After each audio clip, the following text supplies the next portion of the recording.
حضرات کرام اور ہمارے قربانی والے ساتھی، اللہ جل جلالہ اپنے والوں نے بہت بڑے کرم فضل کا معاملہ فرما کر اس 15ویں صدی میں ایسے حالات میں علم اور علماء اور امت کے طبقات پر محنت کا نظام قائم فرمایا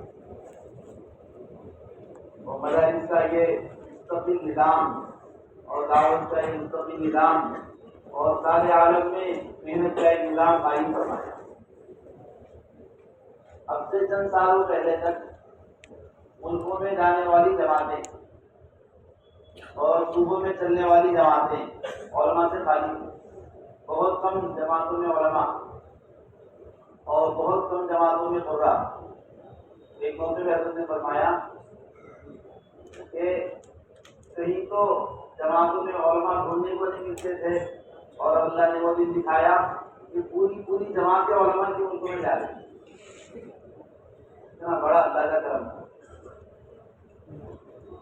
اللہ تعالیٰ نے حضور پاک علیہ الصلوۃ والسلام نے جو بات فرمائی کہ علماء کی رہبری میں کام چلے گا، ورنہ کام میں چلنے والا اگر اسے رہبری نہ ملی تو وہ کام میں راستہ چلنے والا اپنے راستے میں بھٹک جائے گا اگر اسے رہبری نہ ملی۔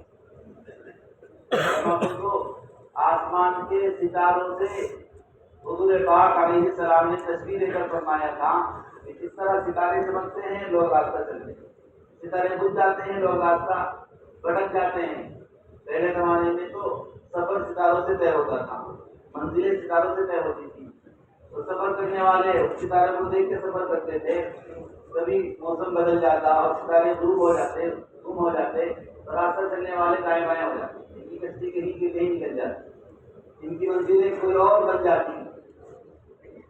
آپ علیہ السلام نے فرمایا کہ جس طرح مسافر راستہ چلنے والا خشکی میں سفر کرے یا تری میں سفر کرے وہ ستارے سے منزلیں طے کرتا ہے، ایسے ہی دین اور دنیا میں امت علماء سے رہبری حاصل کرے۔ کئی تمستی نجوم اور شیطان نہیں ہوتا، اگر ستارے بے نور ہو گئے تو راستہ گم ہو جائے، اگر علماء بے نور ہو گئے امت گمراہ ہو جائے گی۔ علماء کا بے نور ہونا کیا ہے؟ علماء کا بے نور ہونا کیا ہے؟ محدثین نے لکھا ہے علماء کا بے نور ہونا یہ بھی ہے کہ وہ بے عمل ہو جائیں، عمل چھوڑ دیں، وہ عمل کرنا چھوڑ دیں، یہ بچ جائیں۔ علماء یہود اسی طرح بے نور ہو گئے جو انہوں نے عمل چھوڑ دیا، جو احکامات اللہ نے انہیں دیے تھے ان احکامات کو چھوڑ دیا تو بے نور ہو گئے اور ان کی